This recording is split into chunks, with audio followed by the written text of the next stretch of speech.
You're not out there trying to run a scam. You're doing the very best that you can do to get the word out about your book because you believe in it. You believe it has value to the people that you're calling. So the first key to being comfortable is to realize you're coming from integrity.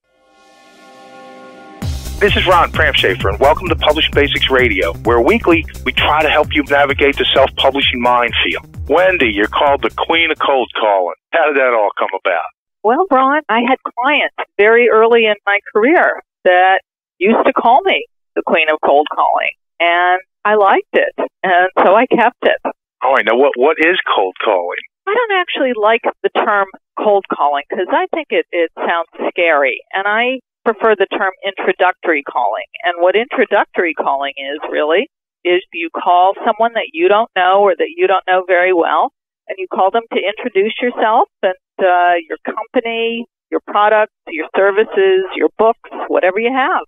Okay, because we're talking, our show goes primarily to authors who are getting into publishing for the first time. And my guess is that 99% of them, if you look on their resume, it doesn't mention anything about sales. Okay. They're all housewives. They're all, right. Whatever. Preacher, all these new authors are all stuck with the same thing. They've got a book and nobody's buying it if they don't sell it. How do they get started? Well, first of all, you want to have a distributor. And the way I got my distributor, which is Midpoint, I picked up the phone and I called them and I introduced myself. And that would be my recommendation. I started selling my book by phone, whether it was to call venues where I could come and do a talk and then sell my books in the back of the room, or whether it was to call companies that might be interested in a bulk purchase. I would call, introduce myself, introduce the book, send them a review copy to see if they would like to purchase it in bulk. And I was able to use the phone to introduce myself and my book, Cold Calling for Women, to a wide audience. Now, you told me earlier your background, actually, we're in ballet. That's not exactly what we associate with, like, verbal skills, That's more physical. Ballet dancers don't even talk. So getting on the phone for the first time, like the first phone call, you just pick it up and, hi, my name is Wendy? You want to prepare before you pick up that phone. And what you need to do before you ever pick up the phone, and incidentally, I use a performance model. Having been a ballet dancer, I use a performance model to talk about this. And the first part of the performance is your warm-up. And your warm-up is to figure out exactly who it is you're calling and why they should be interested and what you're going to say to them to capture their attention. And you have to figure that out, all of that out before you get on the phone. Okay, so you work off of a script? You work off of a script.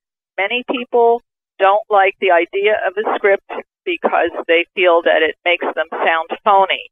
However, if you stop and think about it, actors are able to repeat a script night after night if they're doing a Broadway show, and they sound perfectly real and lifelike and like it's happening just at that moment. And you don't have to be an actor to be able to do that.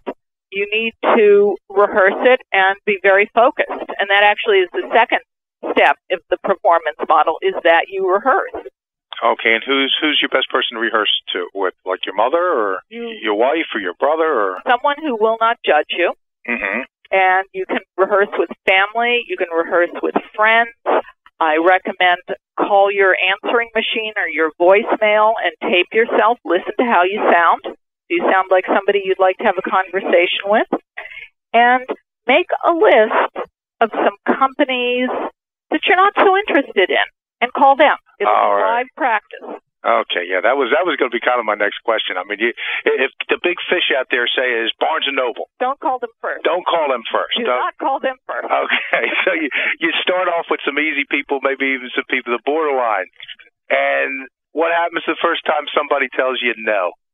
Many times people hear no when the person you're talking to is actually not saying no.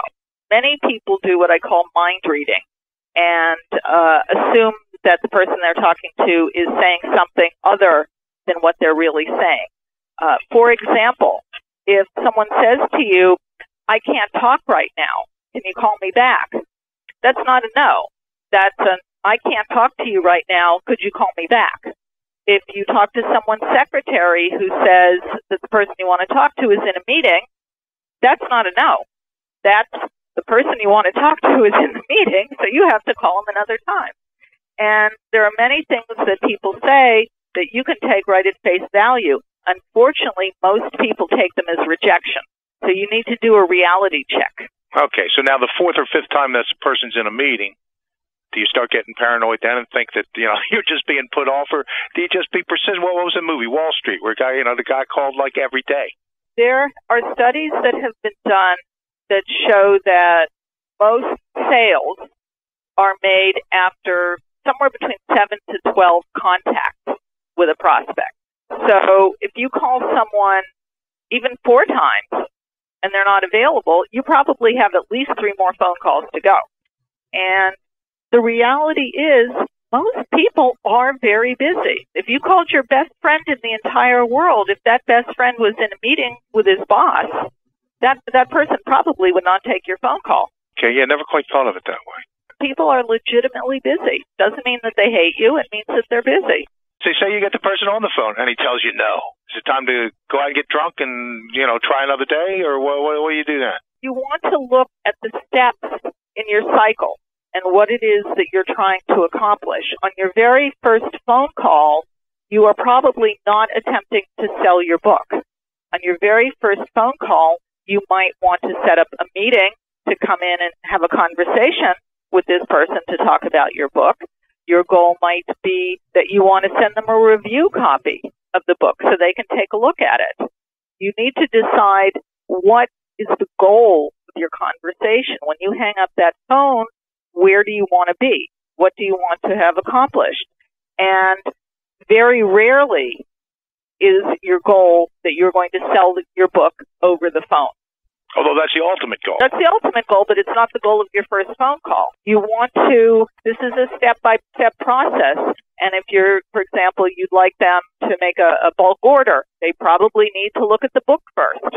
So your goal in that situation is to get them to agree to take a look at a review copy and set a date to call them up and have a further discussion, or set a date to have a meeting to go in and sit down with them face-to-face. All right. Now, anybody that's been in sales has gone through this whole dealing with rejection. Okay, they finally mean no.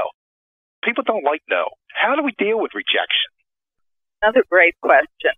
And, Ron, I'm going to tell you there are the facts and there are the stories that we tell ourselves about the facts. The facts are that you need to make some phone calls, and you're going to pick up the phone. You're going to call someone. They're either there or they're not. And if they're there, you're going to have a conversation. You're going to say what you have to say. They're going to say what they have to say. And that's pretty much it. Those are the facts. Would you agree with me? Mm-hmm. Okay, great. Now, the story is they're rejecting me. They don't want to talk to me. They're just going to say no. And that's the story. You haven't talked to the person yet. Mm-hmm. So if that's how you're thinking, if you have those negative thoughts in your head, it's time to change your story. This is my story. When I make calls, this is my story. I'm going to get the prospect on the phone, and that person is going to be delighted to hear from me. We're going to have a really good conversation, and I'm going to get what I want. At the end of the conversation, I'm going to ask for what I want, and I'm going to get it. They're going to say yes. And that is my story. That is my expectation. And what happens, because I have myself primed with that story, and I believe it, when I make my phone calls, the outcome is much different because there's positive energy there. And more people say yes. When some people say no, and some people do say no, but when some people say no, I look at it as an aberration, because that's not in my mindset. So I would invite our listeners, change your story and use mine until you come up with a better one of your own. Wendy, the whole concept of getting on the telephone, and again, I've been selling a lot of years, and I still get a little nervous sometimes when I pick up the phone. For somebody that's just getting involved with this, okay, who, has never picked up the phone. Maybe they pick up the phone to talk to their, their relatives or whatever. Never picked up the phone. Don't even call the gas and electric company to complain about their rates or whatever. They're afraid of the phone. Uh-huh. How do you get around this? Great question. I call this telephone terror. And for the people that are listening today, when you think about picking up that phone to call someone, if your heart starts pounding and your palms get sweaty, you're not alone. Most people feel like that. And there are really 3 keys to being comfortable in this process. We talked a little bit earlier about how most people feel about doing sales, that it's uncomfortable. And, there's a real negative stereotype in this country about doing sales and especially about telemarketing. And the problem is that so many people buy into that stereotype and feel as though they're doing something that's wrong or something that has the potential to be wrong. So they're starting off with a guilty conscience. So they're starting off with a guilty conscience. My recommendation, do a reality check. The reality is you put a lot of work into your book. You believe in your book. If you don't believe in your book, you should be trying to sell it. You probably shouldn't have written it. But we're going to assume you believe in your book. You're not out there trying to run a scam. You're doing the very best that you can do to get the word out about your book because you believe in it. You believe it has value to the people that you're calling. So the first key to being comfortable is to realize you're coming from integrity. The second key to being comfortable, because I know so many times people feel as though they need that prospect, that bookstore owner, that purchasing manager at the company. They need that person more than that person needs them. So let's do a reality check on that one. The reality is bookstore owners need books, period. If it's not your book, it's somebody's book. So this is a very reciprocal relationship. Yeah, you need them. So the second key to being comfortable is to recognize that you're on an equal level with everyone that you call. Now, the third key to being comfortable in this process is that you're prepared. And we talked about the preparation a little bit earlier. If you simply pick up the phone and wing it, you're probably going to have a bad experience. However, if you prepare and know exactly why the person that you're talking to should be interested in your book, you are going to have a much better outcome. All right. And then back on the no thing. A lot of companies, especially the larger the companies, I think they have whole departments of people to say no, just to, get rid of you. Okay. And you have to get through that, that first or second, layer before you even get back to the, the decision maker. And also, what percentage now, you get on the phone, you decide the day I'm going to, and there's thousands and thousands, say, of bookstores. You're not going to run out of leads. Right. Okay. Today is whatever the day is, Wednesday, Thursday, whatever. The day's going to be my calling day. How many calls should I figure to make? You can dial the phone about 20 times in an hour. I would recommend that if you're just starting out, don't plan to call for the entire day because you'll burn yourself out. Sit down and make calls for maybe about an hour, and then eventually build it up to 2 hours, build it up to 3 hours. When you dial the phone 20 times in 1 hour, on average, you could expect to reach maybe about 6 people directly. Mm-hmm. And if you've got good skills, you could probably get somewhere between 2 to 3 yeses to your next step on that first phone call. So those would be the numbers.